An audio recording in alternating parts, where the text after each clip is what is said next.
Have you been searching for a podcast? Do you want to learn from some great content creators? Well, you've come to the right place. Indie Podcaster with your host, Jeff Townsend, the Indie Podcast Father.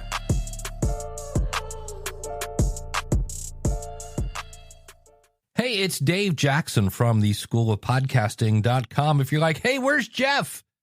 Jeff has taken off this episode, and he was nice enough to say, hey, you want to kind of like give me an old episode to fill in here, introduce you to my audience? And there's a part of me that goes, is he going to cut this into bits and rearrange it and make me say things that I didn't say? Like, what's the punchline here? And the punchline is Jeff's a nice guy, and he's letting me sit in his chair. So enjoy episode 836. Jeff, thank you so much. You are a hardworking man. Enjoy the week off. Today on the School of Podcasting, one of the advantages, I guess, of podcasting for 17 years is you got a little experience under your belt, and yet there are still times that I go, yeah, I didn't think about that. And I want to share those with you along with one of the most, oh my God, I got to tell somebody about this kind of things, and that is the saga of Terry the dentist. Wait till you hear about this. Hit it, ladies. The School of Podcasting with Dave Jackson. Podcasting since 2005. I am your award-winning Hall of Fame podcast coach, Dave Jackson. Thanking you so much for tuning in. If you are new to the show, welcome aboard. I help people plan, launch, and grow their podcast at my website, schoolofpodcasting.com. You can use the coupon code. It's LISTENER, LISTENER, when you sign up for either a monthly or yearly subscription. And I always like to start off the show with kind of a quick little tip or story. And last week, I went to a webinar on the software Descript. They're rolling out some things in the future that's going to make it super easy to edit video. I was really impressed with it. But there are a couple things about webinars I think that we all kind of go, ugh.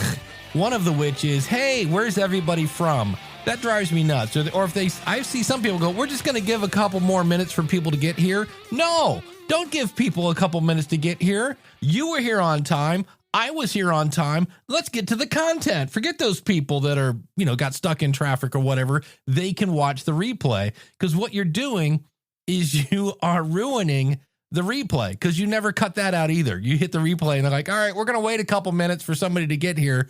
So quit doing that. Now, the good news is this was a great webinar with the people from Descript. But here's the thing. I think we're all at times a little webinar out. And what was great about this, there was no giant pitch. It was just, hey, here's some features we're adding. They're really cool. Oh, and by the way, we're not raising our price. And it was really cool. And then there were literally thousands of people on this webinar. And the chat room is going insane. And people are asking questions. And all of a sudden, this guy comes on and he goes, hey, you're taking questions from the audience, right? And he's like, yeah, okay, well, I'm Terry and I'm a dentist and I can't get my password and I need it. And they're like, oh, well, if you just contact our support, he goes, my email is terry1971@hotmail.com. And they're like, yeah, just email support. And then they like closed him out. And so they go back to take another question and another question and another question. Things are going along. Oh, the other thing was driving me nuts, and this wasn't planned. Look, when you are going to go on to somebody's show, let me give you a quick tip, since the theme of this show is kind of like, oh, yeah, I didn't know that. Put some headphones on, people. Holy cow. These are creators. These are people that use the Descript software. And I'm here to tell you, 4 out of 5 people, speaking of dentists, we're not wearing headphones, which creates this huge echo. And I was like, are you kidding me? These are content creators. They should know better. And about that time, who comes back on the screen? That's right. It's Terry the dentist. And he's like, hey, this is a thing for customers. And I don't know what kind of racket you guys are running here, but I need my password. And he starts going on and like, I'm a dentist and I will, come after you. I don't know if he's going to give us cavities or what, and again, they kicked Terry out of the thing. It's kind of like if you ever listen to Howard Stern, he would have his audience would call up like the news And they're like, we go now to talk about the widow who's on the set of, and somebody called me like, hey, Howard Stern, Baba Booey. And I get that occasionally on live shows. But this didn't look so Baba Booey-ish, if that's even a verb. But you are kind of going like, wow, that guy is really out of it. And we're all kind of giggling at the Hotmail account. And more questions. And then this guy comes on. He's got a baseball hat on and mirrored sunglasses. And it says his name is Jerry. And then Jerry takes off his hat and his sunglasses. And sure enough, it's Terry the dentist. And at this point, you kind of know it's like, all right, they need to go and scene because this is a plant. But it made the webinar so entertaining because the chat room is going to town on Terry and Jerry and Hotmail and AOL addresses and things of that shit. It was something that I am now telling you about because it made it fun. And then I actually put my name in the ring to get on and ask a question. And they pulled me up and I said, hey, I'm Dave. I'm not a dentist. And it made it so much fun. And so that's one of those things where I got done with that webinar and I was telling everybody, and I'm like, okay, hold on. We have somehow Descript did a great job of doing the word of mouth thing. They pushed the word of mouth button. Why? And I'm like, because I've never seen anybody purposely sabotage their own webinar and do it in a way that wasn't quite so, I don't know, morning zoo, waka waka kind of thing going on. It was entertaining, and they didn't overdo it like a bad Saturday Night Live skit where it goes on too long. He'd come on. It was just amazing. So again, sometimes if you want your audience to talk about your show, you got to get a little creative. And on the other hand, that could have epically failed. But I think they knew their audience were a bunch of content creators. We all kind of get it, and it worked. So I just wanted to share that with you just to say, sometimes we got to try stuff that might work and might not. And this worked. And consequently, I'm telling you about the Descript webinar. I'll put a link in the show notes. You can actually go back and watch it. Yeah. So we're talking about things that don't sound like a mistake, and they're not like life-threatening mistakes, but it's those things you kind of go, oh, yeah, I didn't think about that. And I hear people will send, maybe there's some sort of tool that you're using. And so you'll go, hey, go to blah, blah, blah website.com/Dave Jackson, which makes sense at the time because, hey, you really like this blah, blah, blah website. And, you went over, you signed up early, you got your name. This is great. And I am telling you, this is one of those things you go, oh, yeah, I didn't think about that. And so what I like to do now, of course, is there are a couple of different ways to do this. One, if you're using WordPress, there's a plugin called Pretty Link. I can never remember if it's Pretty Link or Pretty Links, but it's one of those. You can, if you're using Podpage under website, they have, I think it's Pretty Redirect is what they call it. I think that's in their pro version. There are things like Bitly. I'm not a huge fan of Bitly because it just sounds like you couldn't spend $10 on a domain. I like Rebrandly. So you'll see my links on occasion will be like supportthisShow.com/roadcaster or Q2U or something like that. And what's nice about that is I can actually track how many people have clicked on it. And so I say this because I hear people now, when I started off, there was really only one voicemail system. There was the phone thing you could always get, right? You could go to podcastvoicemail.com. I'm talking about a way for your audience to leave you a message. And one of the earliest ones that came on, it's still great, is SpeakPipe. And so I could say, go to speakpipe.com/podcastcoach because that works. But what happens if something else comes along and you go, oh, and maybe it's cheaper. Maybe it does things that you want SpeakPipe to do, but it doesn't. SpeakPipe has done some new changes recently. It's always a great service, but there's a new kid in town, and it's Pod Inbox, and it's a tool very much like SpeakPipe. It adds some gamification to it. People can actually donate while they're there, and you could have like a wall of donators and things like that. And it also obviously does the thing where you can record a message. If you go to the question of the month, I'm using it right now for the question of the month because I like to play with tools. So what if it turned out that I like Pod Inbox better? Well, now if I go, hey, if you want to contact me, it's whatever, podinbox.com/Dave Jackson or whatever I have set up. Well, that's great, except the however many episodes I'd done before. So in this case, I'm 836. And if I'd been promoting SpeakPipe, I now have 835 episodes that if you go to speakpipe.com/podcast coach, if I had shut that down, which I didn't for the record, you're going to get this 404 thing. So what you want to do is use something like a WordPress plugin, like Pretty Links or Rebrandly or Pod Pages built-in one, whatever you're doing, something to make it universal. So you'll hear me talk about the question of the month. Go to schoolofpodcasting.com/question. And right now I'm using Pod Inbox, and I'm also using Mediafire, which is an old account I've had kind of pre-Dropbox, but it still works. And you can upload your file there. But I'm not saying, hey, go to mediafire.com/Dave Jackson and go to podinbox.com/whatever. No, I'm telling you a generic website address. That way, in the event, because you don't know what's going to happen in 5 years, there might be this really cool tool. And by having a generic link that ties into your website, then you just swap out the technology and you keep the domain the same, so that all of your episodes are then not out of date. Yeah, yeah, yeah. Nike says just do it. And I would say that's very smart advice.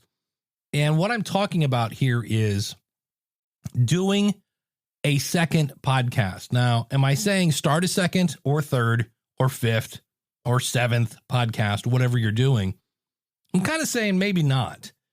And here's why. And what I mean by this is if you are thinking of doing a second podcast, you have to do a couple episodes that you're probably going to throw away. Why? Because, again, authors have rough drafts, actors have dress rehearsals, but you need to actually do it like you're going to put it out, and then maybe not because it's the first one. And I'll give you an example. I've talked about this in the past. I have a show right now called the Podcast Trailer Show, where, you guessed it, I play podcast trailers, and it does some things. Here's why I started it. I wanted another way for me to get in front of podcasters and say schoolofpodcasting.com. And in that fashion, it's been a success. Now, I haven't had anybody sign up using a coupon code I have on that site, so I'm not getting new listeners yet or new customers from that yet. And I thought it was going to be easy finding trailers. I thought it would be cool to put some sort of little baby advertisement in it and then get out. I thought it would take me 5-10 minutes maybe to make an episode. I thought so. And I went through the technology. I was using Audrey.io, and I could find a fair amount of promos, but I didn't really think it through, and I didn't really do any episodes. And when I finally did, I was like, well, if I just do one trailer, it's like a 40-second podcast. That seems a little too short.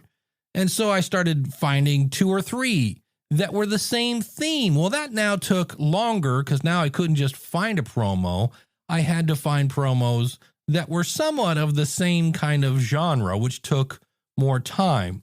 Then the other thing I found out is in Audrey.io, you can go in and say, show me business podcasts that have a trailer uploaded. And it turns out that that is not always true. So it turns out the finding the promo took a little more time than I thought. But on paper, when I spent, 4 minutes going to Audrey and going, oh, look, there's a trailer. Oh, look, there's a trailer. But I didn't actually go all the way through making an episode. And so consequently, went out, bought the domain name, did this, got the media host. I said, hey, I haven't played with Red Circle yet. Let's do that.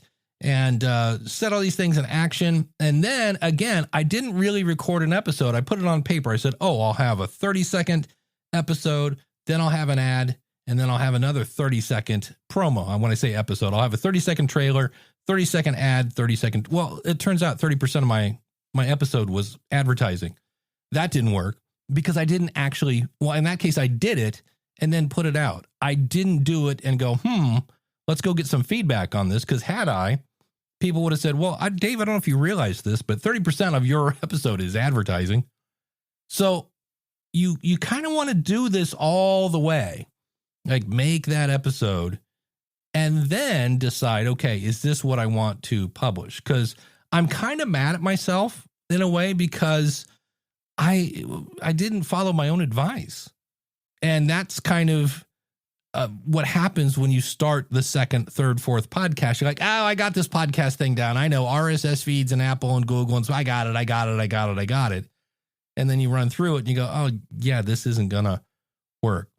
So I am looking at that particular show essentially and going, I think I'm going to do 100 episodes. That's where I'll make my final judgment on, is the show going on? Because the other thing that you don't think about is what I thought was going to take me 5 to 15 minutes to make an episode is now taking me 30 to 45 minutes, which is, more. And when you're already doing a number of shows, I am starting to now be inconsistent in publishing some of my other shows. And that's bad because those shows have fairly loyal audiences. And I was like, and what does that mean? That means, Dave, you have too many podcasts. You've done these to play with, but had I actually gone through and figured out how long does it take to get my content, how long does it take me to edit it and put it together and record it and all that stuff, how long does it take me to type in show notes? Because I am amazed at how many trailers do not say their website. They just say, find me wherever you find podcasts. Well, again, silly me, I want my show description to actually have a link to the show that people just heard about. The other thing that's interesting about that particular show, most of these promos are pretty horrible. And we're going to talk about that here in a second. But when you're doing a podcast and you're like, yes, I'm ready to do this. When you record a couple episodes, we mentioned this last week about what we can learn from the movie industry. You do need to get some feedback. And if you already have one podcast, at least for me, I'm preaching to myself right now. Slow your roll. Just because you know how to make a podcast, you might want to make sure you get out that podcast launch checklist, which I have one if you need it, and make sure you're dotting all your I's and crossing all your T's. In the news, Amazon rolled out their portal for podcasters, and you can go over there and claim your show. It's podcasters.amazon. I don't know why all these different portals have plurals, I guess because they want to work with more than one podcast. But you can now go over and see how many followers you have, how many plays and downloads, and how many people listen more than 5 seconds, et cetera, et cetera. And so that's great. It's always great to get more stats. And I bring that up, especially the follower count, is there are different platforms now, and I'm definitely going to do a deeper dive on this and give you different places to go where you can submit your show and buy advertising on another show. The one that recently just launched was Buzzsprout, and you can go and advertise on other shows. So let's slow our roll. What's the goal of the podcast? Because it's easy to go, well, I'm just going to give them $100 and get my 5,000 downloads and go, not 5,000 downloads, 5,000 impressions. So that's the first thing. And what is the goal of this? So if the goal is to get advertising, and realize that unless you're a really super niche show, that may not work. Although Buzzsprout is kind of showing that in some cases you're getting, I think it's $17 per 1,000 downloads. And so I jumped into this again, thinking, oh, I'm Dave Jackson. I like to play with the new stuff. And so I went over and I made a promo for this show, and I didn't really think it through, because you have to think about what is your target audience's main goal. What do they want to do? And how is your podcast going to help? So this is the not so great promo that I put together to put on a Buzzsprout ad. The School of Podcasting with Dave Jackson. Schoolofpodcasting.com/subscribe is where you're going to find me, Dave Jackson, a 17-year podcast veteran and member of the Podcasters Hall of Fame, sharing insights on how to plan, launch, and grow your podcast. If you're looking to monetize your show, yep, we hit on that too. It's all there, schoolofpodcasting.com/subscribe. schoolofpodcasting.com/subscribe. Thanks for listening. Now back to your episode. Now, what I did right there was I sent them to a page that I want them to do. I want them to subscribe. I don't want them to listen once and then have to remember to find me wherever good podcasts are found. No, I want them to subscribe. And so that part I thought I did okay. I talked a little bit too much about me. Like, who cares how many years I've been podcasting? Tell me how you're going to help me. So that's the thing. I was like, that was a lot about me. And remember, it's always, WIFM. What's in it for them? So I should have brought up those top things that podcasters want. That's what I would have done. But the other thing that I didn't do till about halfway through the campaign was I went into podcasts.google.com. That's Apple's kind of back end. Podcasts with an S, of course, manager.google.com. That's Google's back end. I went into podcasters.spotify.com. That's their back end. I wrote down how many followers and subscribers I had because I wasn't tracking it. What's the sense of spending money? So unless you just got a ton of it, I should have written down how many subscribers I had before I launched this thing, and then however many days it takes to get my impressions, and then look and see how many do I have now. Now, why do I do that? Because otherwise you're just going to keep throwing money at this and you can't really figure out, hey, is this worth the money that I'm spending? So again, I'm trying to help you avoid I should have thought about that. So put yourself together a little Google Doc, a little Excel spreadsheet, so you can do a little before and after. And then always keep in mind, for me, I looked at it and went, it really didn't budge the needle much for me. But remember that if you're getting 5,000 impressions, and most of the time the percentage that comes into play is around 3%. So if I do 5,000 impressions, that means I might get 3%. That would be 150 people to click through to go to schoolofpodcasting.com/subscribe. And then maybe another 3% of those will then sign up, which would be 5 people if we round it up. And the question is spending $100 worth getting 5 subscribers? Well, it is if you're using your podcast for a business, and when they sign up, you get that money back. Sure, it's worth it. But before you go, hey, this didn't work, one of the things you want to look at is there's some variables there. Number one, what page did you send them to? Was it easy to do whatever you wanted them to do? Think about that. And then look at that ad that you're sending. So in my case, I looked at it and was like, yeah, that ad was not great. That's what I get for creating an ad at probably 12:30 at night. I'm trying to go to bed. I'm in a hurry. Yeah. Again, slow your roll, think about it, and then try to avoid should have thought about that a little more. Yeah. And podcasting is kind of a fun dance because on one hand, you have people that think about it a little too much. Those are the people that are like, yeah, Obama was in power. He was the president when I first started thinking about launching my podcast. And it's 2022 and it's still not here. Yeah, that person is putting a little too much thought into it. And then you have people, in this case, a little bit like me. They're like, oh, I got the podcasting thing down. And you just jump in the water and you look back and go, oh, yeah, I didn't really think about that way. Yeah.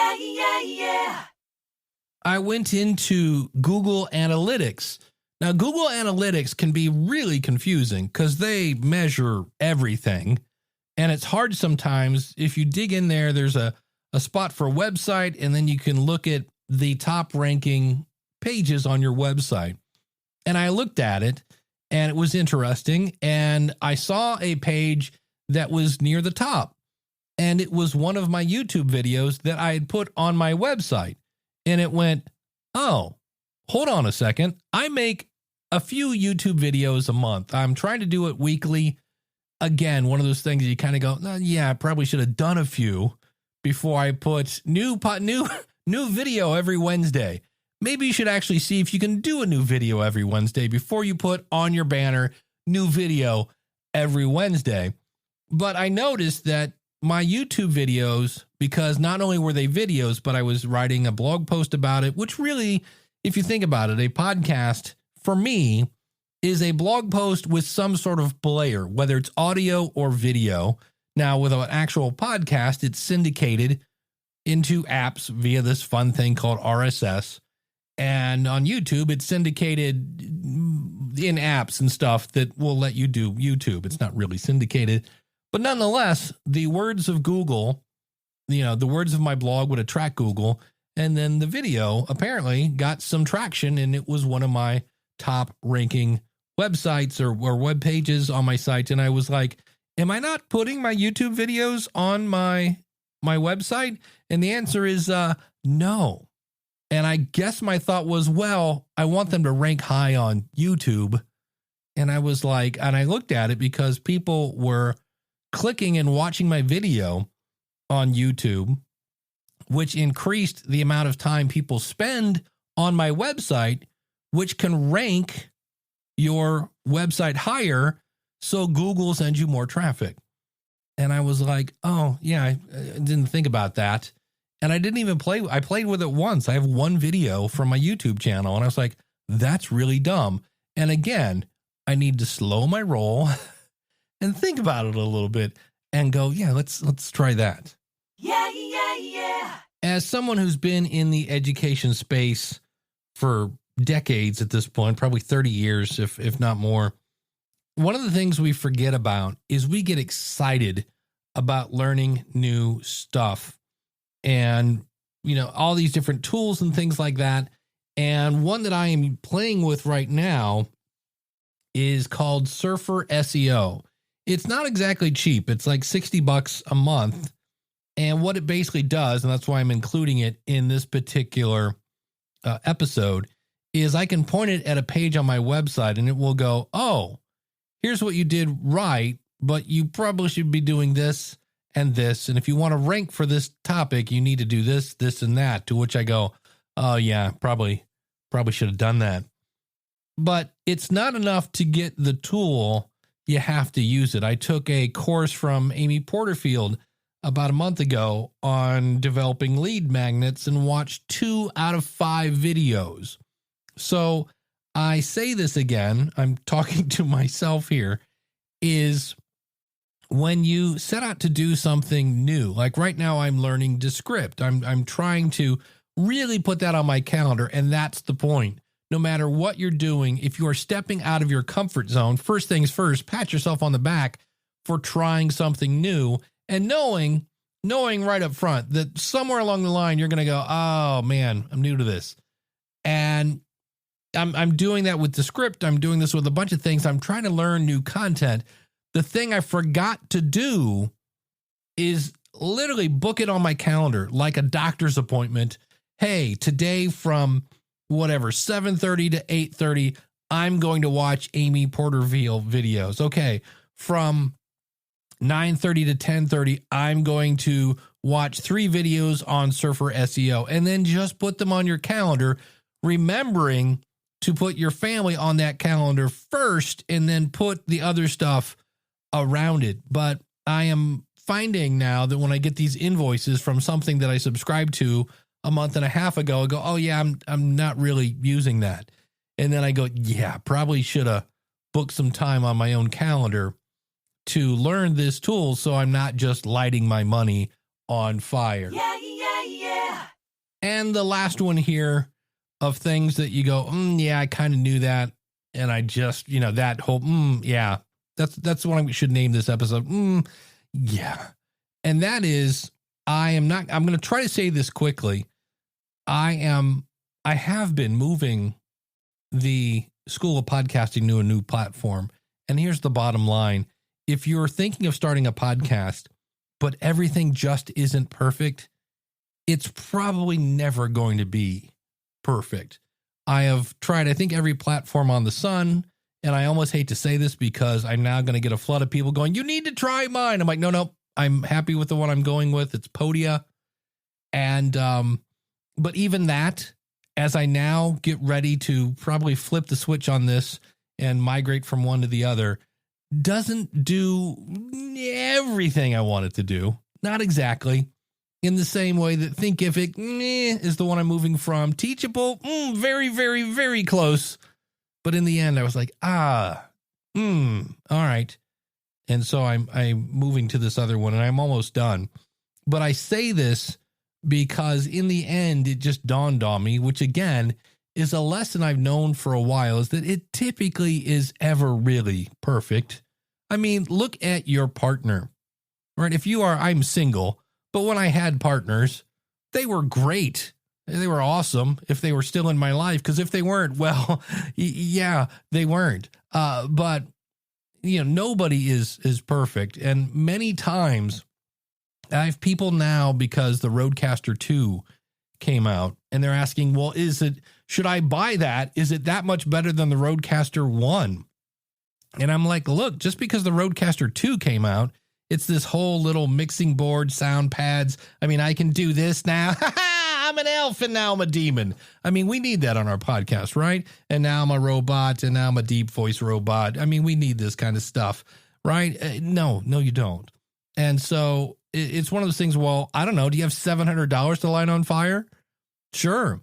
If you need, if you're doing a live show and you need to do things like play sound effects and things like that, well, then it's money well spent. But if you're not, it's kind of overkill. And that's where I want to make sure people aren't spending $700 on something when they could have bought a Zoom PodTrack P4 for $200 or a Focusrite Vocaster for $300 and plug your phone into it. That's the whole goal, is to help you avoid going, oh yeah. And so I'm doing that now. At times I'm the crash test dummy for podcasting, but that's what I wanted to share today. There are some things that, and a lot of it requires what? Slowing down. And in a world where we want what we want, when we want, where we want it right now, that sometimes is hard. And we just need to make sure that when we slow down, we don't take our foot off the gas pedal completely to where we stall and then never start back up again. If you need help with speeding up or slowing down, check me out, schoolofpodcasting.com. I'd love to help. I'm not going to spend a lot of time on this because it doesn't really help you get more downloads, but it's something I want to just briefly hit on. And that is the creator of Anchor. And everybody's like, oh no, Dave's going to talk about Anchor. The creator of Anchor, which was a tool that started out to be more like Clubhouse. Then they pivoted into podcasting and used RSS feeds to build that thing up.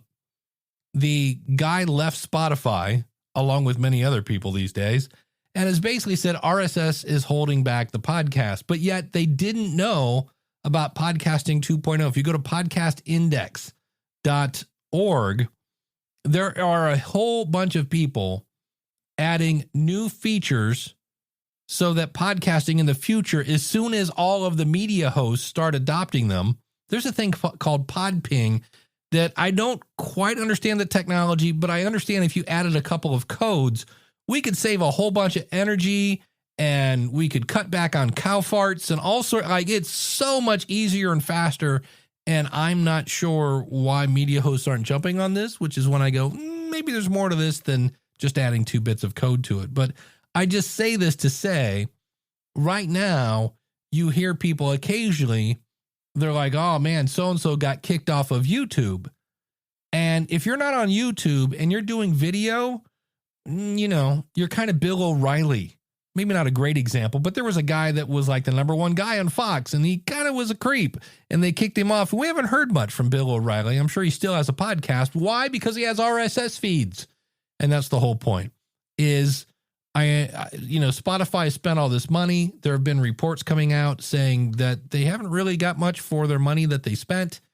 And they have they're trying to dominate audio. They want to be the YouTube of audio. And I'm here to say, we don't want a YouTube of audio, so that there is one dominant force that if they decide, I don't like what you say, you're kind of, well, Bill O'Reilly.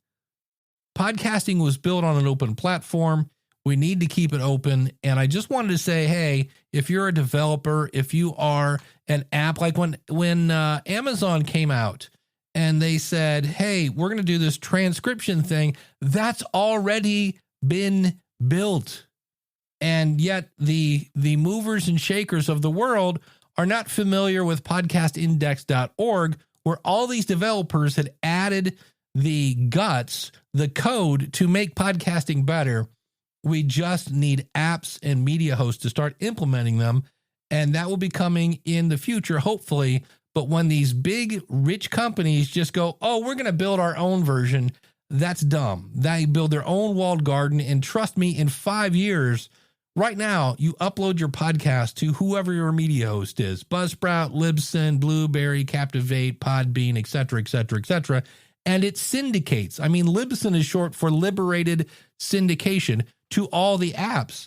And if we take away the syndication part, when it goes to make a podcast, you're going to have to upload to Spotify, then you're going to upload to whoever, Libsyn, and then you're going to upload to Google, and then you're going to upload to Amazon, then you're going to upload to Ghana, and then you're going to, we don't want to do that. So I just say this to, if you're working in the industry, go check out podcastindex.org. If you're thinking of starting an app or a media host or anything like that, because podcasting's biggest power is its openness and the fact that you kind of can't shut it down. And I just need to shut up or I'll start going on a soapbox even more. Coming in the future, I've got an interview with Doc G. He's got a great Because of My Podcast story. I've got some software I'm going to review. I'm going to be reviewing the new webcam from Logitech. All things coming up. You can subscribe, speaking of subscribing, at schoolofpodcasting.com/subscribe. In what other app you would like. You don't have to go search for me. You don't have to go find me. I found me and I put it right there at schoolofpodcasting.com/subscribe. Thanks so much for tuning in. I hope to see you on the inside of the School of Podcasting. Go to schoolofpodcasting.com/start. Use the coupon code LISTENER when you sign up to save on either a monthly or yearly subscription. Until next week, take care. God bless. Class is dismissed.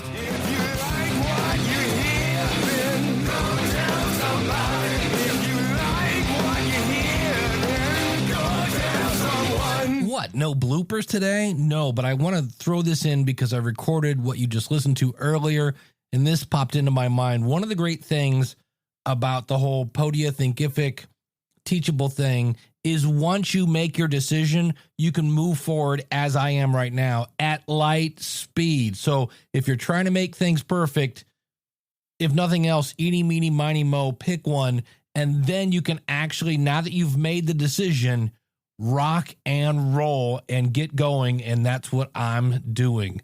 Thanks again for listening. Yeah. Thanks for listening, and thanks for telling a friend.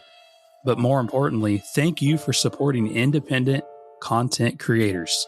If you're enjoying the podcast or like the work we're doing in the indie podcaster community, I ask you to tell just one fellow content creator that hasn't heard of this podcast or the work we're doing and share it with them. But more importantly, I hope you continue with me on this journey as the indie podcaster. Keep being you. Keep being great.